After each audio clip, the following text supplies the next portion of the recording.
meeting of the Paducah Board of Education. Madam Secretary, would you call the roll, please? Dr. Cody. Here. Ms. Hancock. Here. Ms. Howard. Here. Dr. Levine. Here. Ms. Watkins. Here. Have we established a quorum? Yes. I need a motion to approve tonight's agenda with one addition, which will be an amendment to add a student trip. And I guess we'll put that at the end of the consent agenda, which would be 4.12. Now, 4.7 is already a list of student trips, so I'm just going to add it. So. Gotcha. So, I make a motion we approve tonight's agenda. I'll second.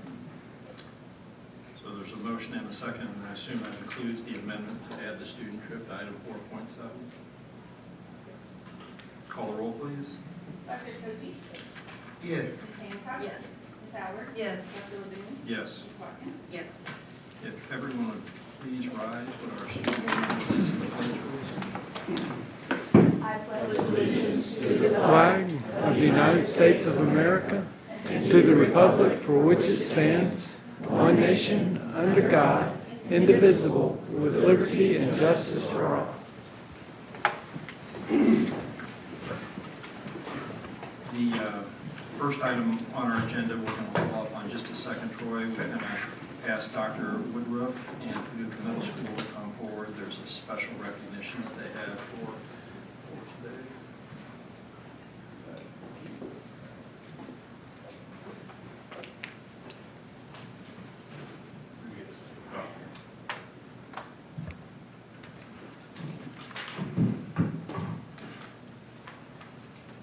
Hello, everybody. Hello. Let's see if I can pull up some pictures.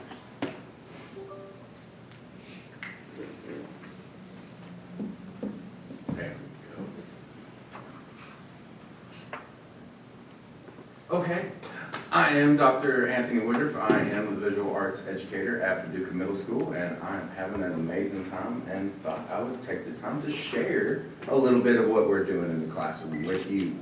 First, I want to share, I just returned from the National Art Education Conference, where I saw a lot of amazing things that will help me in my classroom. This was an exhibit entitled Black Creativity, showcased at the Griffin Museum of Science and Industry. So while there, I took the time to reach out to museums that are going to help me in the classroom, and I think that exhibition is definitely going to be one that I can remember and encourage students to think about in the future. My session that I led there was called the Museum Heist, and it was packed full of educators ready to steal art. And what I presented about was, if you were to come up with an imaginary heist situation, what would you do? And how would students react to this art that is stolen? So a great way to engage middle schoolers and high schoolers in an art heist. And then I did the great thing, I brought all that information back, and Friday I shared the museum heist with our art educators here in the district, and we did our own heist scenario using the Art Institute as a stepping stone for that. But some more important news, some better news. We have some excellent artists at Paducah Middle School. 2 of them are in the house and are award winners, and I want to share some of the art from the All-State Art Show. We only had 6 entries that we could submit, so I was kind of limited in the amount of entries we had, so I had to send the 6 best things. And among them, we have Abigail McNeely did a portrait of Mr. Brewer. Jaden Davey did a self-portrait using a digital art platform. Jasmine Barber and Lily Jones also chose a digital format, with Lily Jones using our Tinkercad software, something we're doing in the Makerspace class. But our winners, can we give it up for Chloe Hill? Come on down.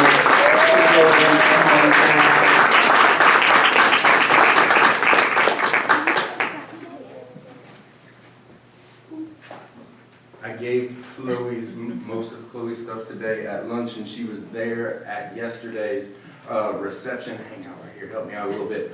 But Chloe is an amazing artist with color, really takes in everything in the classroom with, like, to heart, like try this, try that. And she's very receptive. Everything is like, yeah, let's try it. So I love how she comes to class with an artist mind. She won second place in the drawing category.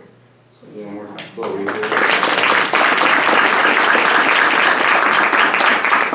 And then Miss Elena Hudhammer, come on down. She won Best of Show for her work, Pauline. And she did not collect her prizes, so I do have a bunch more prizes for her because this weekend she was working as a professional artist and creating something for a wedding event that she was invited to. But she's got several things over here. I'm just going to give her a few because she's got so many. And I know they're taking pictures. So Yeah. that way. Hang on, here you go. Oh, there's another one coming this way. How did that? Hold just your How teeth. did it? Pick it up. Chloe, hold your teeth. There you go.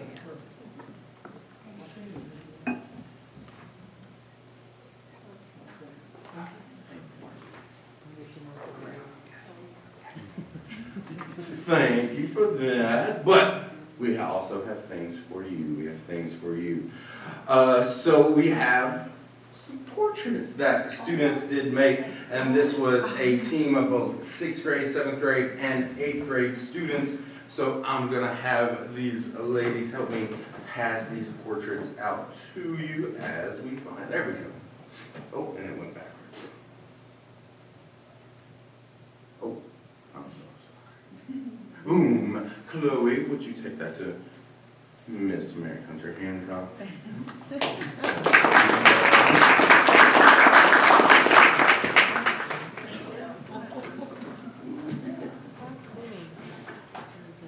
Miss Elena, will you take that to Dr. Akoja?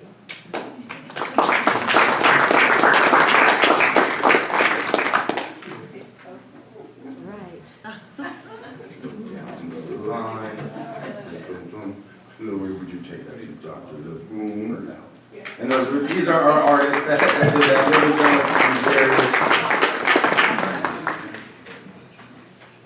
That's an old photo. going back up Autumn Lane and Drake Wet created Miss Howard.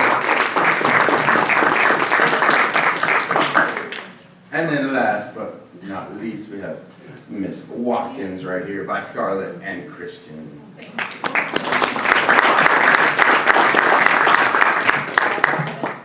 Paducah Middle School supports everything that we can do to help you, and we appreciate your support in the visual arts as well.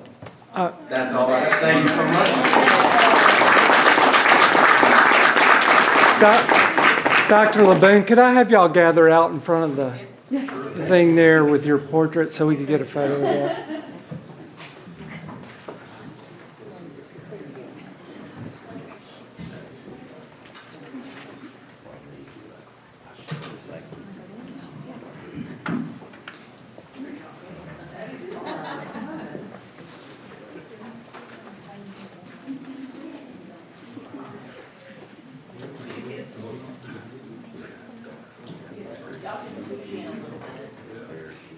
That's awesome. Mike, go ahead and do this.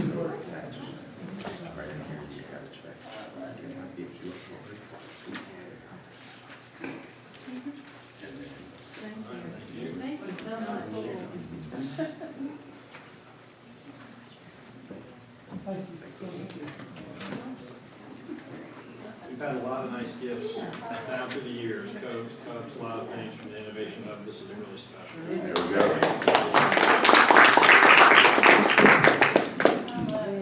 Very cool. Whoever knew I like Hello Kitty, thank you. Well, students had to pick their favorite things, so the background is just full of their favorite things. So Hello Kitties, Jordans, Takis.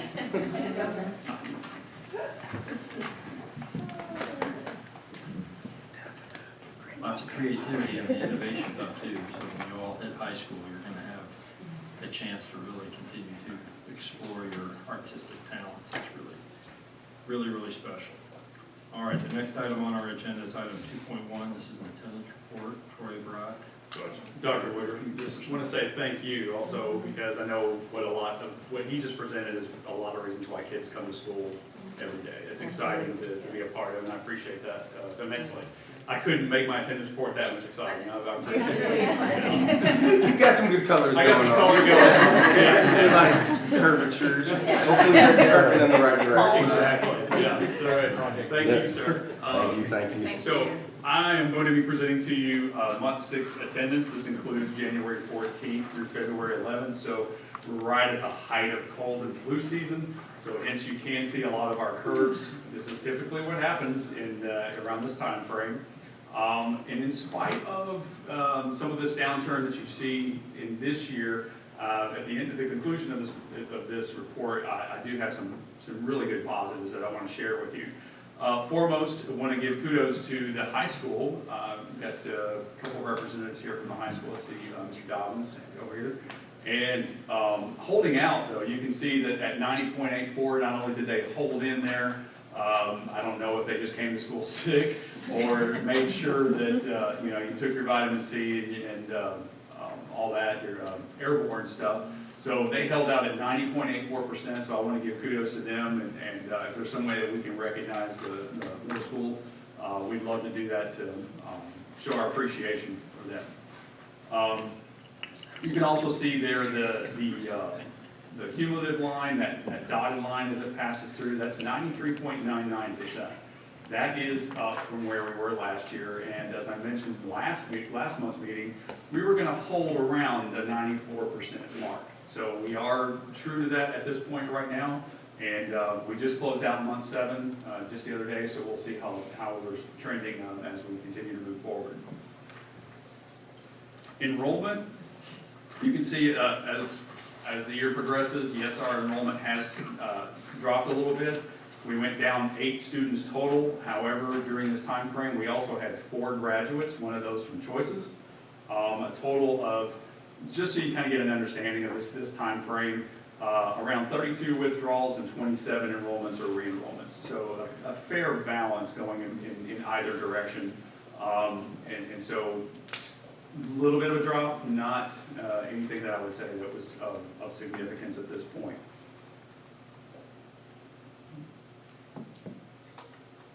Cooperate with me.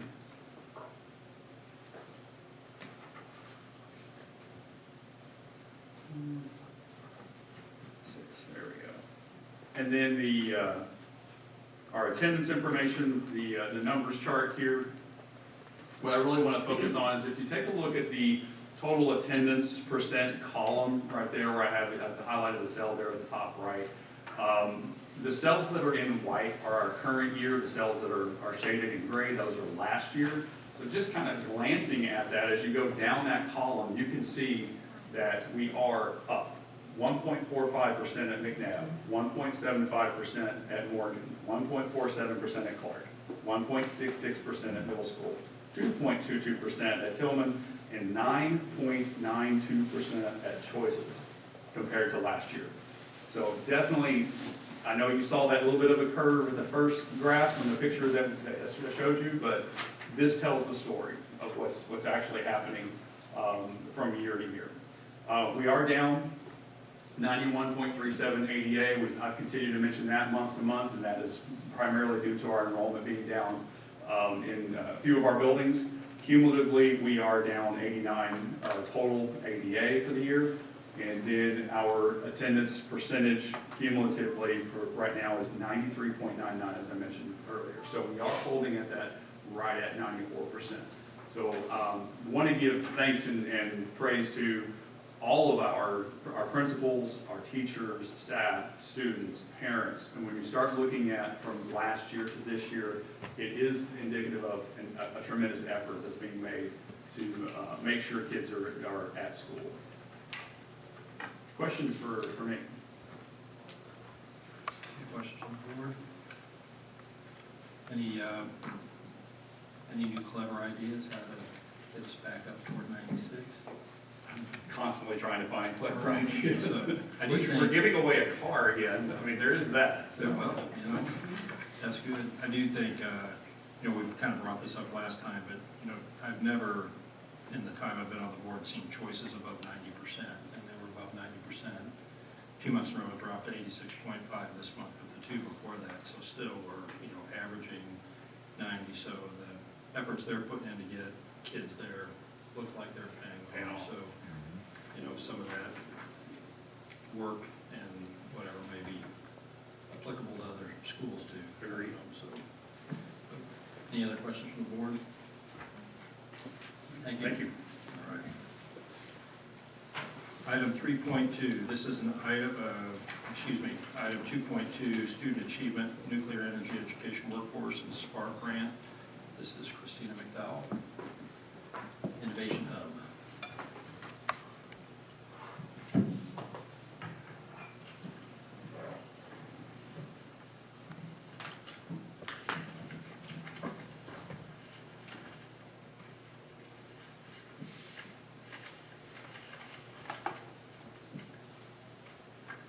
Okay. Yes, I'm Christina McDowell. I have the pleasure of working at the Paducah Innovation Hub, and then also get to serve our students in our special ed department in the high school level. I first just want to say, this is my first time ever presenting at a board meeting, so I'm a little nervous. I will be reading from a script, but just know that while it might seem a little monotone, I'm very passionate about both of these opportunities that our district is receiving. So. You're presenting to 10 board members. You only really have about 20 people here.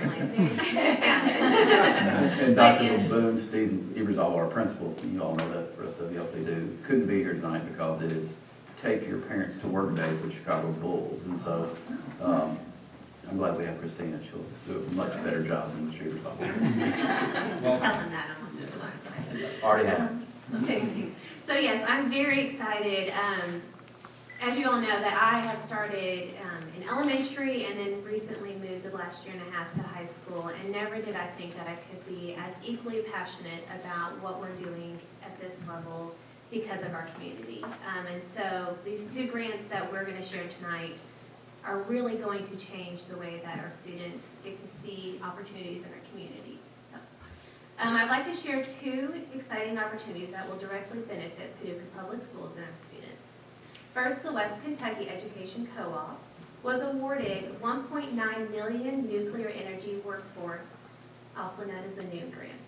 The purpose of this grant is to develop a replicable and sustainable program designed to recruit and prepare a highly skilled workforce for the nuclear energy sector across 11 rural and low-income counties in far western Kentucky. So what does this mean for Paducah? First, this grant positions the Paducah Innovation Hub as a regional site for hands-on, project-based learning experiences aligned with building a nuclear-ready workforce.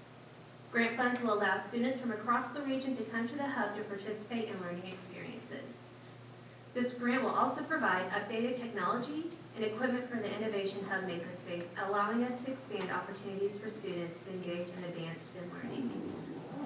Personal note, what's been really neat for me to see at this level is I always thought of the Innovation Hub geared more for high school.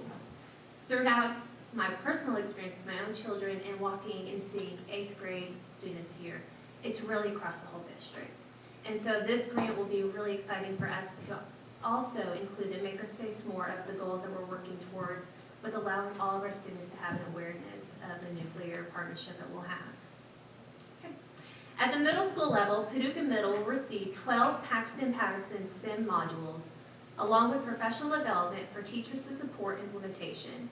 These modules will provide students with approximately 120 hours of STEM instruction focused on engineering, technical career exploration. Paducah Middle will also receive 6 virtual reality headsets, which will be used to support career exploration opportunities for students.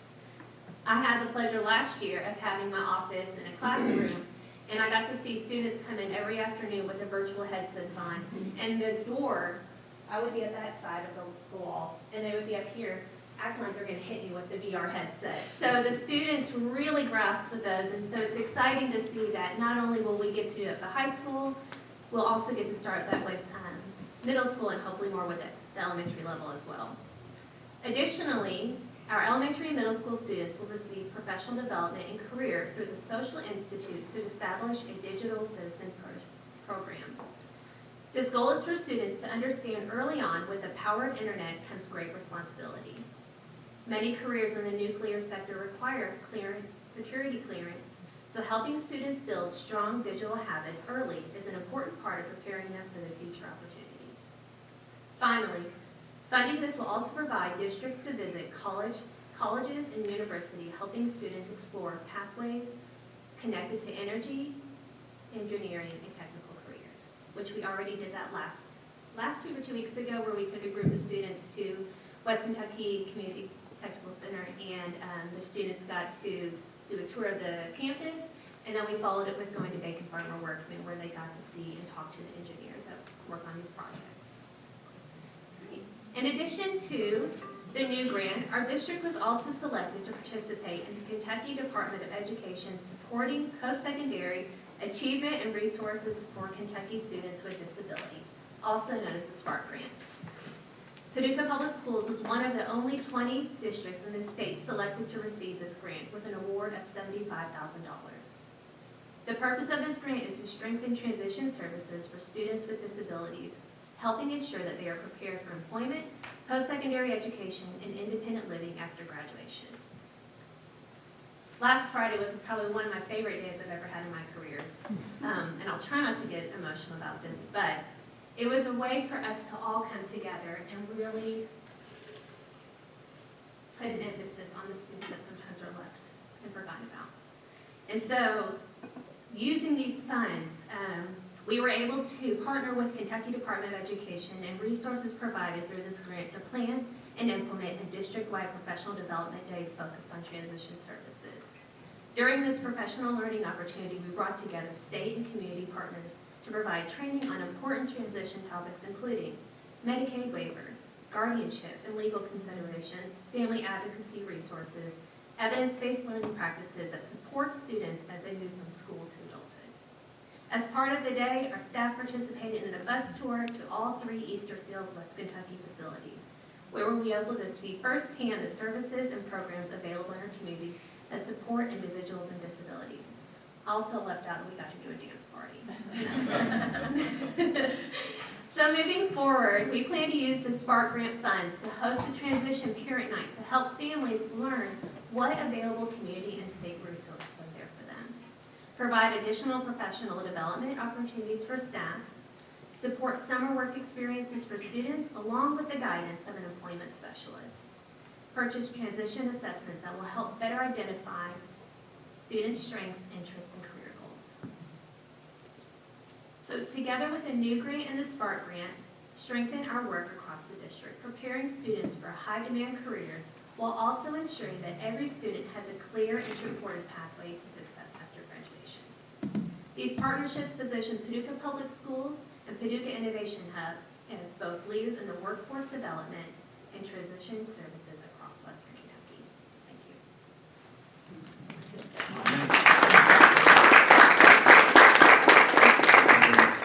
Other questions? Ms. McDowell from the board. Yeah. Can I ask one? They warned me. Now, you mentioned using the grant money to provide some more of the training that you guys had last Friday to other staff members. Was that parents also? No, so we thought, Ms. Anthony has been a huge support in really being strategic about our planning with this grant money. And so we thought, how can we ask our families to understand what our staff doesn't really understand as well at the level that we need them to. So when we host our family night, we're going to have our staff come and be there to support them and walk around and make it a less intimidating feeling for that evening.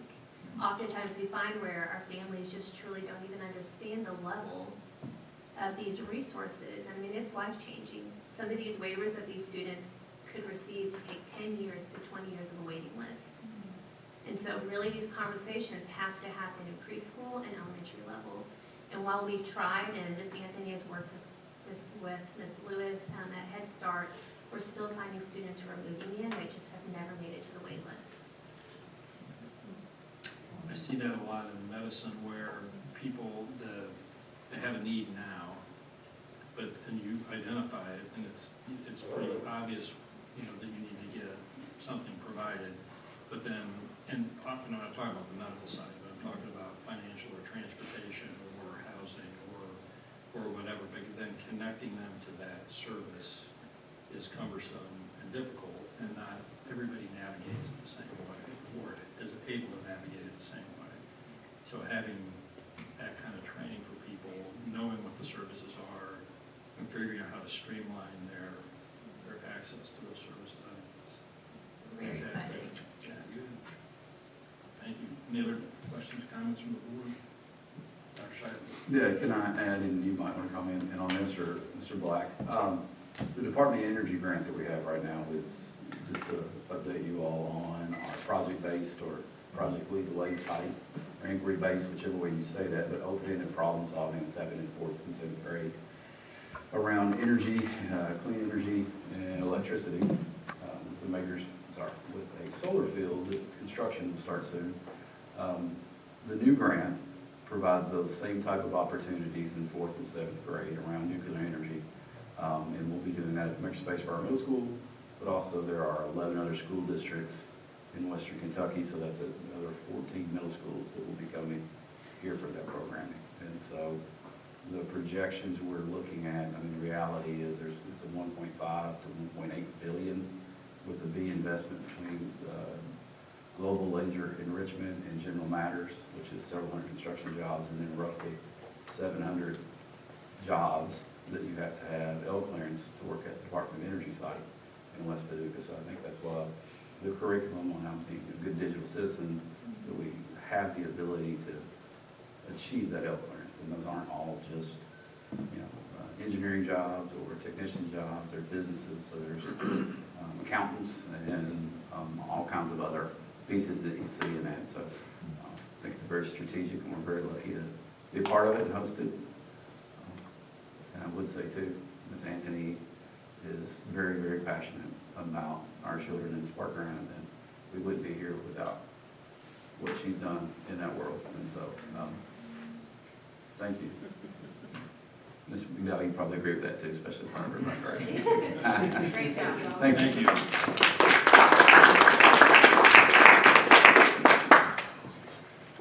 The next item on our agenda is an opportunity for oral communications from the audience regarding items that are included on tonight's agenda. So, come on down to the podium.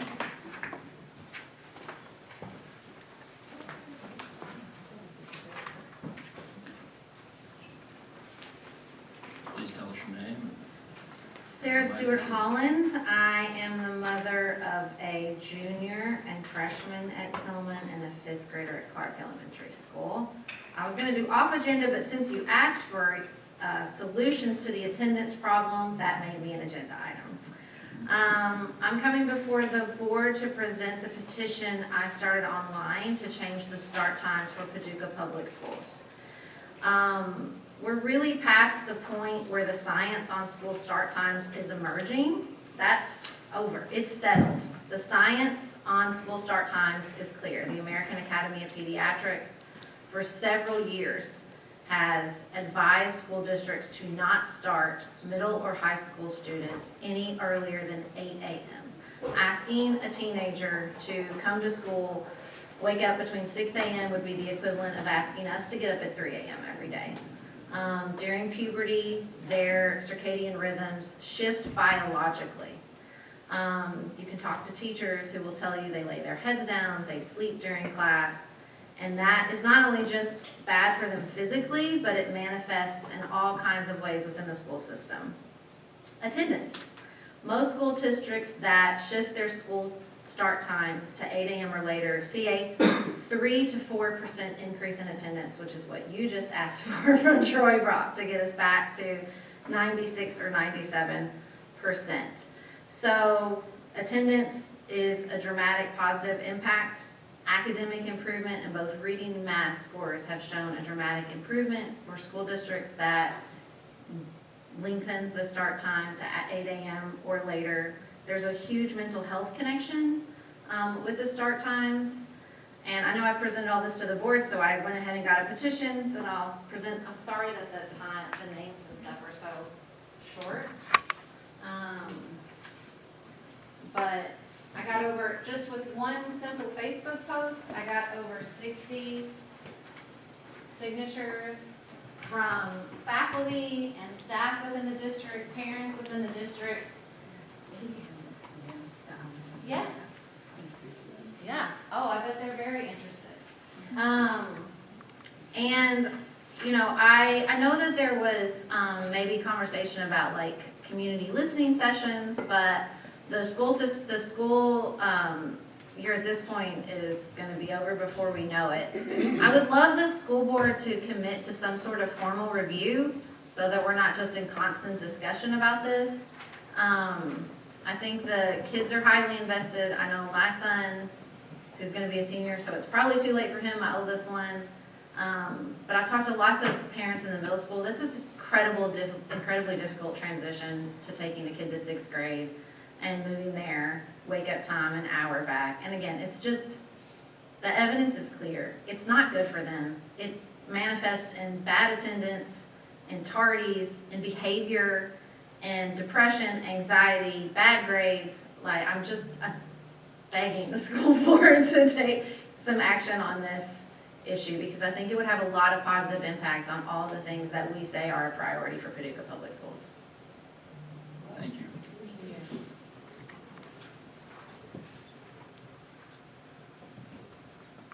Sure, yeah, come on down. Thank you for coming, Sarah. We'll continue on for oral communications regarding items that are on the agenda. Good afternoon. Excuse me. Keith Riley with International. I didn't want to jump in front of anyone else that had any comments, but I understand I was able to see the agenda for this evening and saw that the board is considering an alternative for the insurance. I thought it was for this coming fiscal year, but I understood after reading the agenda this morning that it was to consider a change prior to the July 1 fiscal year. And one of the things that I put together basically a summary of a request for the board, and if you don't mind, I will pass this out to each one of you. And I promise not to read it. Thank you. And I apologize for not having this electronically. It did not. I realized this was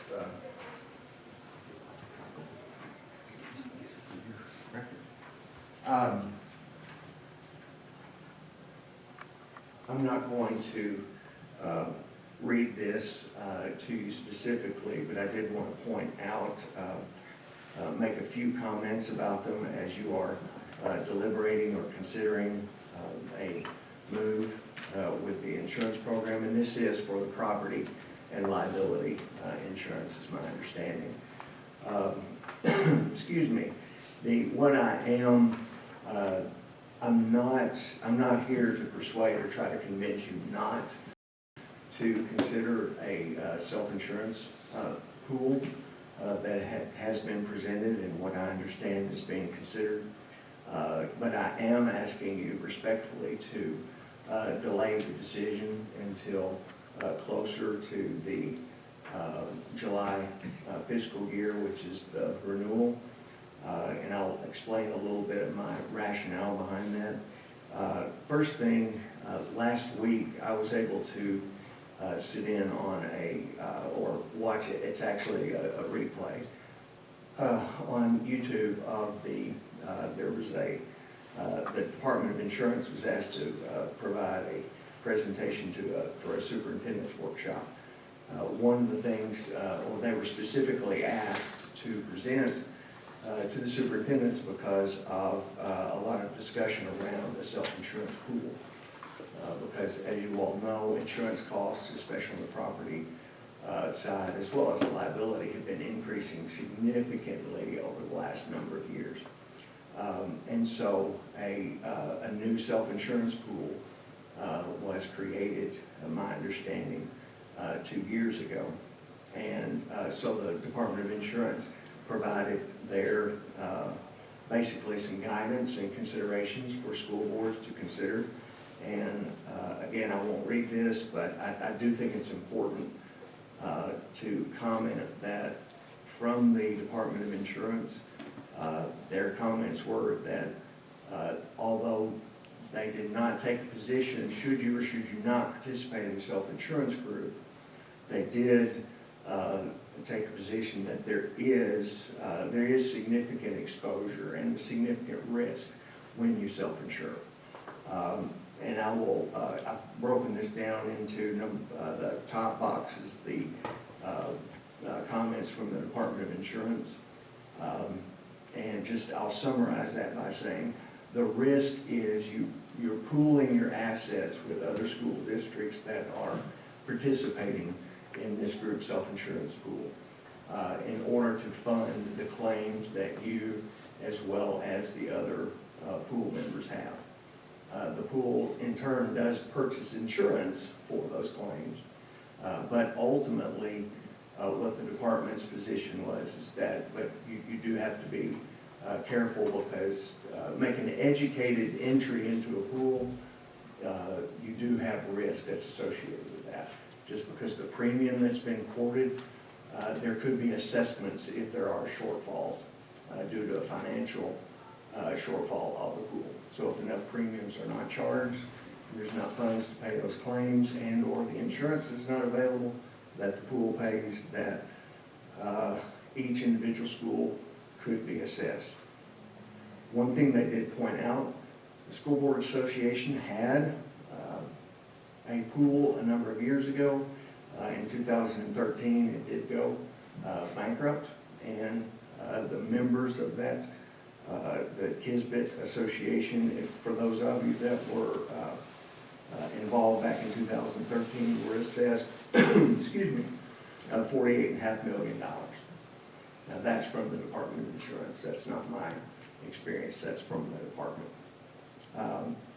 I wanted to point out the middle part are my observations that I would recommend to you if I'm in your position, knowing what I know about insurance, knowing that I'm going to, if I were going to consider pooling with other school boards across the state. First observation is the limit that I understand on property insurance that's being purchased is $500 million. That is sufficient to cover the assets and the property values for Paducah Independent Schools, which is just over $300 million. But where the concern might come in is if there are multiple schools that are hit by one particular occurrence or one storm, right? If there's a concentration of multiple schools, so that is a concern. I would point out the other consideration I would ask you to look at is the surplus, which is basically the savings or the funds that are available from the pool. On the most recent audited financial statement, the surplus of the fund is $314,000, compared to with insurance companies, it's multiple billions of dollars of surplus. So the surplus that is available, if the premiums that are charged are insufficient, are only $314,000. So if that's not sufficient, assessments could be made into the future. In summary, as I said earlier, I want to respectfully request that the board not consider not doing or purchasing their insurance from the group self-insurance fund as proposed, but what I am requesting and suggesting respectfully is delay that decision. Primarily delay it until we have not had an opportunity yet to negotiate final or renewal terms from any insurance carrier. And so we do have 3 different insurance companies that have made a commitment to us that they are considering giving us a quote. And Our hopes are that we would have significant savings. And then if that is the case, then if we're able to get those renewal terms, hopefully you can make have more information in order to make the educated decision on, do we want to take on the risk of a pool, a self-insurance pool, versus a fully insured insurance program. So just requesting that decision be delayed until, May, 60 days, so we could negotiate renewal terms for this next fiscal year. Questions from the board? Thank you for the opportunity. And I'll be around, obviously, for the rest of the board meeting if there are other questions. Thank you. Thank you. Are there any other people here tonight who would like to speak on items which are included on tonight's agenda?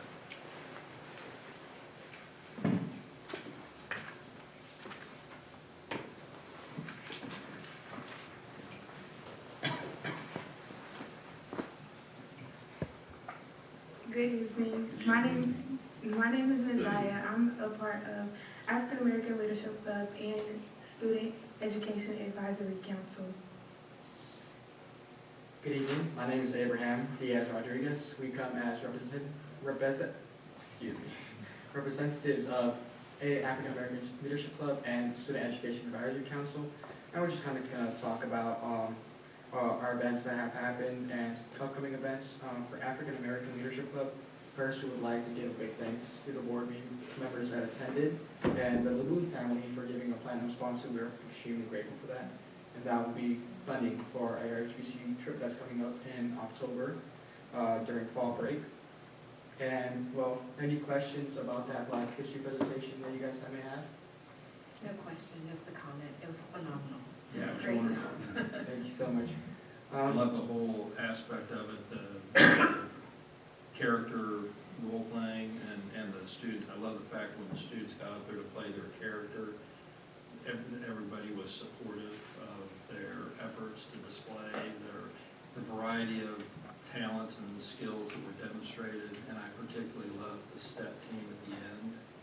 And the thing I loved about the step team was the groups of people on both sides with their arms around each other waiting to start. And then they come in and they start stepping, and there's bigger kids on the, on the stage.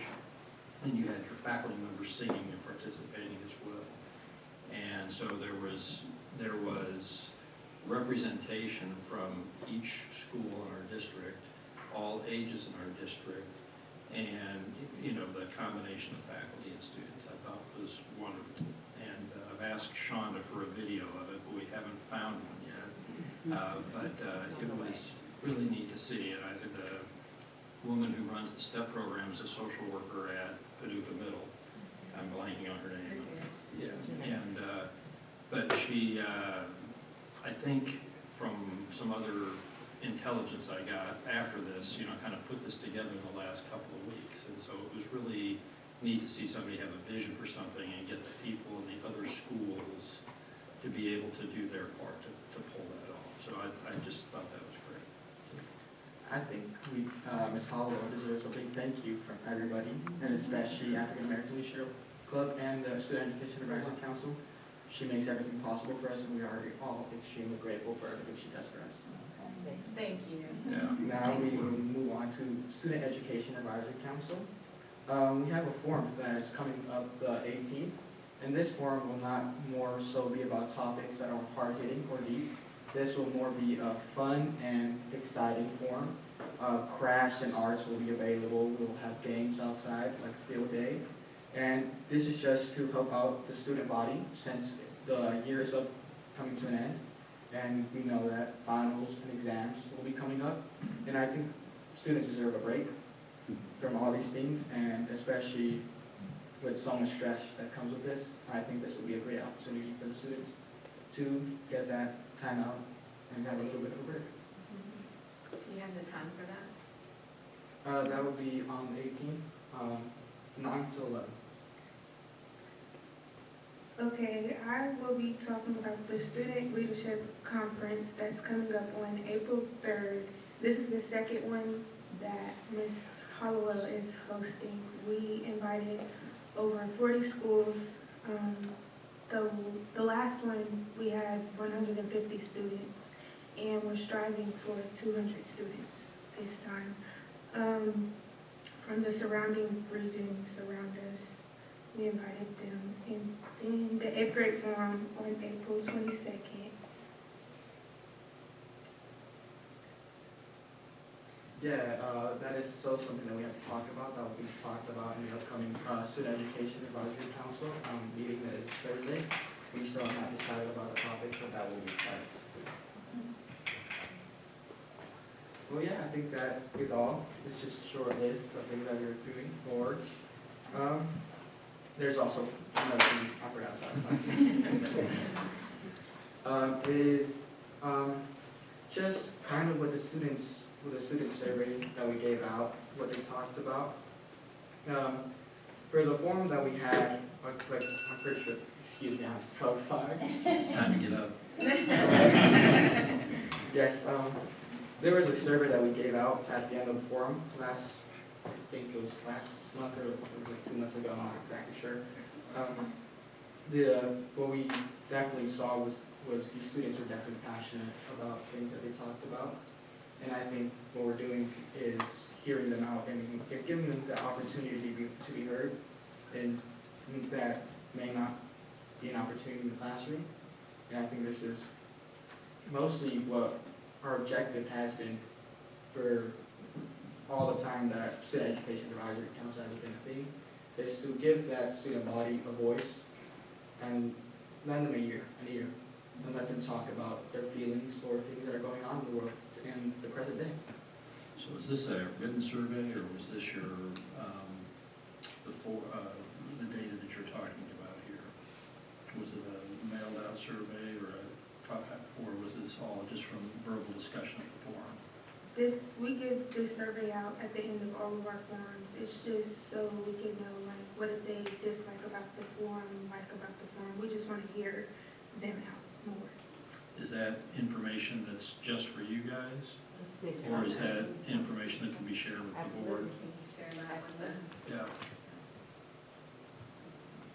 Well, that should be it. Thank you guys so much for having us, and I hope every single one of you guys have a great day. If you guys have any questions, comments, or concerns, please let us know. All right. Thank you. Thank you.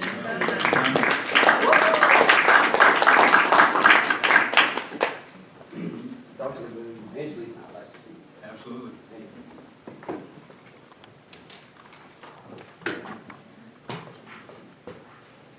So our student board members. Good evening. Good evening. We kind of just wanted to talk about, oh my God, sorry, I'm blanking. We wanted to talk about some of the students that we met with across the district or our school districts, and that included of Clark, McNabb, Morgan, and Paducah Middle School. And we invited them to kind of do a student luncheon, so they all got to sit in these chairs and talk with us, and Mr. Shively was present too, and we had all of them seated together. We tried to divide them up so they could talk more like, I guess, with different groups that they're not really used to, so like some of the middle schoolers were with some of the elementary kids, some of the Morgan kids were with the McNabb kids, and overall we just talked about what they liked about the school district, what they didn't like, or what they wanted to change. And one thing that I did want to highlight were the teachers, because overall all of the kids had talked about the teachers and how much they really loved their relationships with their teachers. It was a big emphasis, and even Mr. Shively made a list about some of the teachers, and he wanted to send an email talking about how much the kids loved being with their teachers and just the amount of inclusion they felt within the classroom and outside the classroom. And I think that's really important because you have these leadership programs in Paducah Middle School, like the house system, having the house leaders, Lighthouse at Morgan, I think it is, and possibly Clark. I'm not sure if they might have GTC instead, but either way, I think these programs are really important because when you have these fundamental programs for all these kids, like growing up, they just want to be more inclined to be active within their school systems and want to be a part of their school systems. And I think that that was really cool to see within each of those children, or each of the children we talked to. And then another thing I wanted to highlight was that when we first met with some of the students at Morgan, they had told us how they didn't like the bus systems because there was some not necessarily bullying, but some conflicts that would happen within the back of the bus area. But when we met with them again, they were telling us how, oh, now we have a bus monitor and we feel much more safer, and it's like a lot better than what we had previously seen. And I think that's really important because as a student board member, I want to try to make my voice as clear and as concise as possible with all of you, and like be as open with everything that I say, and I want to have intention behind it. And just knowing that I spoke about that a little bit at the previous meeting and seeing that now be somewhat better than it was before, I think that's really important, and I just want to make sure that that was highlighted because I think that was a wonderful thing to see within the school system. But overall, we talked with all these students and they all seem to really care about the school they come from and liked being in the school and really had a good relationship with all of their teachers and really liked the school system. So that was just really cool to see. And we also talked to them about being student board members and what they can do with the things like the requirements, the signatures, the essays, the letters of recommendation. And I just thought it was really wonderful to connect with all of these students and just get to talk to them. Are there any questions about that? Did any one of them, any student complain about start time? About what? Start time. I don't really think so. Most of them just complained about the school food, but kind of told them that was a gray area. But yes, that's one of the major issues that there was, but I don't know what. While people were talking about the school start time, what do you two feel about the school start time and hearing Ms. Holland give her presentation? I personally feel most motivated when I'm up, so I don't really see an issue with the school start time, but I know some people are not the same as me or may have differing opinions than me, so it all just varies from person to person, but in my personal opinion, I believe it's like I've been coming to Paducah for 4 years now. I haven't really seen an issue within myself, but that's myself, so I don't know. I can't speak on any of the other students, but that's just how I feel about it. Definitely selfishly opinionated. I think a little bit different, but at the same time, with the paper that she presented to us with little scientific evidence or any researches towards, like, we're going to have better, in this field, or we're going to have better areas here based on start time alone. I can't say right now what I think about it. But overall, back to Dr. Cozy, something that you did a great job. There's tons of things to talk about district-wide that kids are loving. Overall engagement, I think a lot of those trends you're seeing, attendance-wise, I think a lot of that has to do with the teachers, district-wide. Student engagement, I think, is really high. And a lot of it is incentives. We talk about best books at Tillman, house points at the middle school. Even the elementary school kids, they have their own incentives at recess to just acting good, doing what you're supposed to do. But kind of something that I wanted to present, and it's more or less of a question to help me understand. It's not necessarily something to highlight in the positive aspect, but I want everybody to think back right now to 5 o'clock. What did we do right before this board meeting? We need to look at item 1.4 on the agenda. What does that say? The Pledge of Allegiance. At Tillman, for the last 2 years, we haven't had the opportunity to have the Pledge of Allegiance. I've talked to a kid from every single neighboring school in the region, McCracken, Marshall, Graves, even Carib. Any school around us, what angered them most about the pledge was that kids would sit. We don't even have the option to sit because it isn't played. And I think, if it's nowadays, I know it's a sensitive topic, but I think a lot of people feel the same way. If it's a problem to be patriotic in the morning, saying the pledge every day, then I'm a problem as well as a lot of other kids. So I think if we can help me understand why did we take away the pledge, and what are some steps we could foster the change to bring it back in. Other than that, I would just like to see the pledge, but overall, district-wide, kids have a lot of great things to talk about when it comes to our teachers and the incentives to being a good student. Have you asked your principal about the pledge? Actually, I asked that guy about the pledge. I think I asked, what do you ask, Dr.? He told me to come. He told me to come lower in the chain of command. But I figured if we're going to talk about student discussion on luncheon, because I'm sure maybe it's different at the middle school, the elementary schools. Maybe they do have a pledge. They do. But I'm not, Middle school. do y'all have the pledge at the middle school? I remember that. Do y'all have the pledge at the elementary schools? Yes, we did. Why at Tillman did we stop? Because freshman year, I said the pledge every single morning. And I'm not the only kid that feels this way. We're here for student body. And I can tell you, you go in the hallways, there's a lot of kids asking why we're not doing the pledge. But every other kid at any other school other than Paducah, their problem is kids are sitting. We don't have an option. Why? Talk to your principal. That's Can right. Actually, I give you my recommendation Yes, as a student school board member? I would recommend that you call or set up a meeting with the principal, and voice those concerns as well. How do y'all feel about pledge at the high school level? When it comes to every other school except one school, is that? I will tell you that we usually don't comment. I was gonna say, I know it's People kind comment of, on items that are on the agenda, but I'll tell you my personal opinion is I see no problem with saying pledge okay. of allegiance to the high school. And I know it's kind of a, like, when they incorporated the admitted thing, that's a state law thing, so that's, that has to be implemented, but we can't implement that. I can't see why we can't take it upon ourselves to implement the pledge. Dr. Shively, you wanted to? I'm looking to make sure Mr. Dobbins was here earlier today. Yeah, he's still Younger. here. He's still here. How you doing, sir? How you doing? Can you facilitate, Mr. Kitty to meet with, Mr. Shively here? Yeah. Discussion on that? Because even before we had brought this on, so we were gonna speak when we had gotten here, and I found it, a coincidence that we even did it before the board meeting, and we can't do it at high school. So I just would like to say the pledge for school, and we'll have some talks about it. You can shoot over to Paducah Middle School. When that bell rings, there's an announcement, and they all stand. Thank you for letting us talk about the students too. I just wanted to say that, and thank you for letting us even meet with them, and I really like that experience. So if we could do that for the future board members as well, I think that would be really beneficial towards not only the board members, but the students as well. And thank you for your time. Thank you. I know it's cold outside, but I wore a cat shirt because Kentucky State's Hog March. Go Cats, we shoot some guns.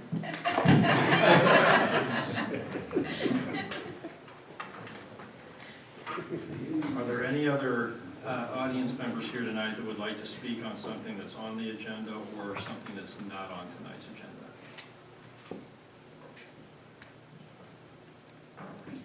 Hearing none, we'll move on to the consent agenda.